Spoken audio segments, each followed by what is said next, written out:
moleque! Agora ficou fácil. Agora tá tranquilo. Tá bem tranquilo. Vem, palhaço, vem. Quer apelar? Quer ver o que eu faço? Quer ver?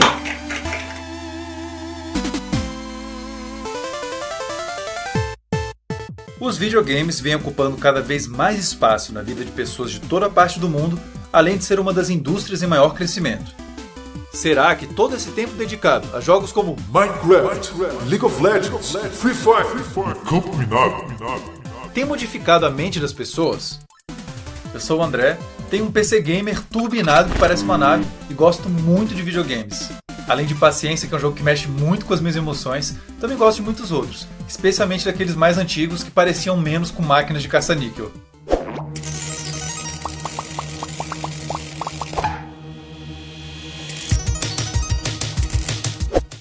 Videogames são qualquer jogo digital ou eletrônico que seja disponibilizado por meio de plataformas como consoles, computadores ou celulares. Neles, os jogadores interagem de forma ativa com personagens, objetos, ambientes ou outros jogadores para alcançar um objetivo enquanto seguem um conjunto de regras. Videogames diferem em vários aspectos, tais como a narrativa, a mecânica do jogo e a possibilidade de jogar com outras pessoas de forma online, por exemplo. Como a maioria dos estudos avaliou o efeito de jogos de aventura nas pessoas, é principalmente desse tipo de jogo que falaremos hoje. Várias pesquisas feitas nos últimos anos têm revelado alguns fatos curiosos sobre videogames. Por exemplo, diferente daquele estereótipo do adolescente do sexo masculino que fica jogando infinitamente no porão da casa da mãe, sabemos hoje que, em média, os jogadores têm 35 anos e 41% são do sexo feminino.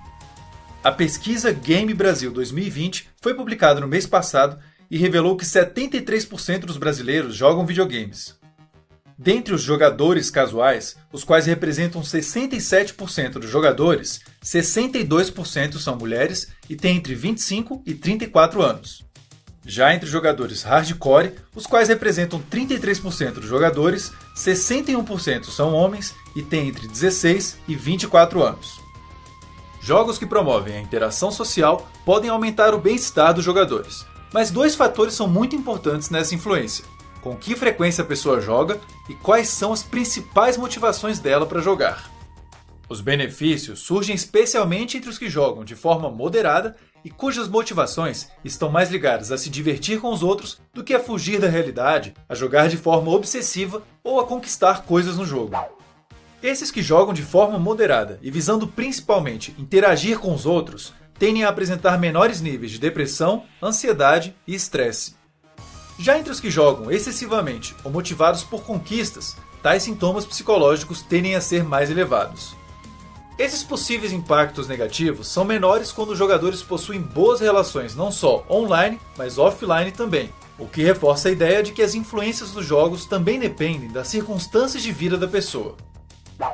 Jogos que promovem atividades físicas, como aquele de tênis do Nintendo Wii, podem fazer bem para sua saúde física e mental.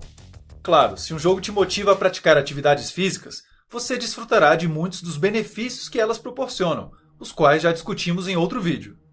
Diferentes estudos que estão listados na descrição do vídeo aqui embaixo já demonstraram que jogar regularmente esse tipo de jogo pode melhorar a flexibilidade, o equilíbrio, a força na musculatura de membros inferiores e a capacidade cardiorrespiratória. Uma vantagem desses jogos, em comparação com atividades físicas convencionais, é que os jogos são mais divertidos para muitas pessoas. Em um jogo, surgem constantemente novidades, recompensas por conquistas, e o nível de dificuldade vai aumentando. Isso pode elevar o engajamento e as chances de a pessoa continuar praticando com o passar do tempo. Considerando que entre 40% e 65% das pessoas costumam abandonar programas de atividades físicas convencionais nos primeiros meses, talvez os jogos possam ajudar muitas pessoas a evitar o sedentarismo. Videogames também podem melhorar capacidades cognitivas, e isso é especialmente verdadeiro para jogos de tiro como Counter-Strike.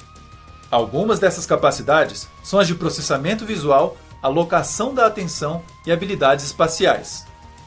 De acordo com uma meta-análise de 2013, melhorias nas habilidades espaciais derivadas de jogos podem persistir com o passar do tempo e melhorar o desempenho da pessoa não só nos jogos, mas em tarefas no mundo real que dependam de tais habilidades.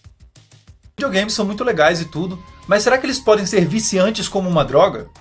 Em 2019, a Organização Mundial da Saúde acrescentou à sua classificação internacional de doenças o diagnóstico de Gaming Disorder, que pode ser traduzido como transtorno da jogatina, quer dizer, transtorno dos jogos eletrônicos.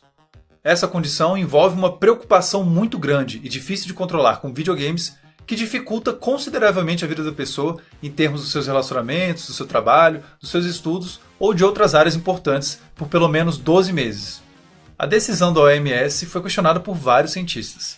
Para eles, jogar de forma excessiva pode ser muito mais uma manifestação de outros problemas do que um problema em si, e esse diagnóstico pode acabar patologizando um hábito que é saudável para muitas pessoas. É verdade que a maioria das pessoas não está vendendo a televisão de casa ou cometendo crimes para comprar The Last of Us 2, mas existe uma porcentagem menor de jogadores que enfrenta dificuldades mais severas e duradouras ao tentar controlar os seus hábitos de jogo. Assim como as redes sociais, as empresas que desenvolvem jogos têm cada vez mais aprendido muito bem a brincar com o sistema de recompensa do cérebro humano.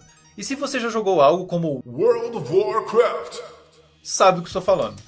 O funcionamento do sistema de recompensa de jogadores compulsivos difere consideravelmente de jogadores não compulsivos e apresenta semelhanças com o que se observa no cérebro de quem possui vício em substâncias. Embora os 73% dos brasileiros que jogam videogames não estejam todos viciados e incapacitados, é um fato que muitos jogos online de interpretação de personagens em massa e para multijogadores, por exemplo, já são bem estruturados para te motivar a jogar bastante, e algumas pessoas podem viver dificuldades por conta disso. Muitos acreditam que videogames violentos podem provocar comportamentos violentos no mundo real. Mas será? Para explicar melhor o que os estudos sobre isso têm a nos dizer, chegou o momento de conhecer um baita de um Fight Científico. De um lado do ringue, temos o bonde do Craig Anderson. Ele e outros já fizeram vários estudos mostrando que jogar jogos violentos pode ser um fator de risco para a agressividade. Do outro lado, temos o bonde do Christopher Ferguson.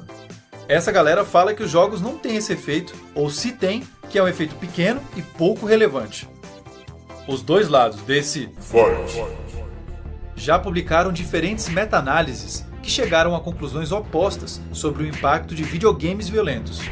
Para nossa sorte, Maia e Tyler publicaram em 2019 um artigo no qual discutiram essa literatura e proporam uma reanálise dos dados. Eles perceberam que as técnicas estatísticas adotadas pelos pesquisadores não eram as mais apropriadas. Através de uma nova análise estatística, esses autores concluíram que videogames violentos podem sim ter algum impacto na agressividade, mas que esse impacto tende a ser um tanto quanto minúsculo. Entre jogar uma partida de Mortal Kombat e sair dando voadoras em pessoas na rua, como Liu Kang, existe uma grande distância. Um estudo que ilustra isso bem foi conduzido durante 3 anos para averiguar se jogos violentos aumentavam a agressividade de adolescentes com o passar do tempo.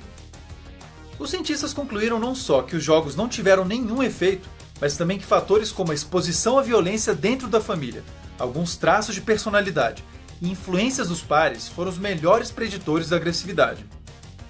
Além disso, uma mera correlação entre jogar um jogo violento e agressividade acaba caindo no velho problema da terceira variável. Sempre pode haver um terceiro fator desconsiderado que está correlacionado com as duas coisas e que explica a relação ilusória entre elas.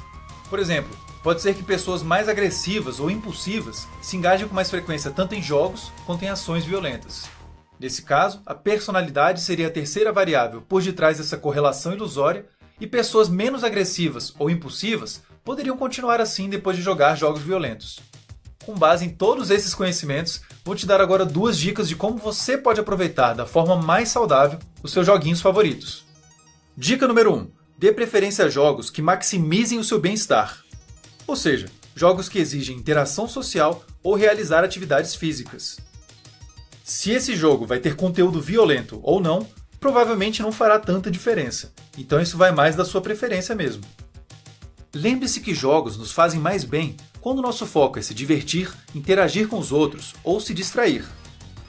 Quando a ganância, a obsessão ou a vaidade é a principal motivação para jogar, aí pode não ser muito bom para sua cabeça. Fique atento a como os jogos fazem você se sentir quando termina de jogá-los. Dica número 2. Jogue de forma moderada e sem permitir que o jogo tome conta da sua vida. Se você joga durante várias horas todos os dias e tem muita dificuldade de parar, talvez isso te atrapalhe nos estudos, na alimentação, nos seus relacionamentos ou no seu trabalho. Aí não pode que faz mal. Estabeleça limites de horas por dia nos quais você pode se dedicar aos jogos e os obedeça. Caso não funcione, tente jogar um jogo menos tentador, já que alguns parecem ter sido fabricados pelo próprio capiroto. Também tem sempre a maravilhosa opção de procurar um psicólogo competente para te ajudar com isso. Jogos podem fazer bem quando jogados pelos motivos certos, mas também podem fazer mal. Isso vai depender do que você está jogando, por quanto tempo está jogando, quais são as suas motivações para jogar e o quanto esse jogo atrapalha as suas atividades cotidianas ou prejudica a sua saúde. Não é justo olhar só para os potenciais prejuízos dos jogos, ignorando todos os potenciais benefícios deles. É perfeitamente possível ter uma relação benéfica com eles, assim como ter uma relação prejudicial se você não usá-los de forma equilibrada. Hoje explicamos o que são jogos, quem costuma jogá-los e quais são alguns dos impactos que eles podem ter no bem-estar, na saúde e em capacidades cognitivas. Também discutimos se jogos são viciantes e se podem estimular a agressividade nas pessoas. No final, demos algumas dicas de como aproveitar o melhor do que os jogos têm a nos oferecer. Se gostou de falarmos hoje sobre a psicologia dos videogames, comenta aqui embaixo, manda esse vídeo para seus amigos gamers, inscreva-se no canal e clique no sininho para não perder os próximos vídeos. Antes de jogar mais um pouco de Minecraft, assista também ao nosso vídeo sobre as causas da violência.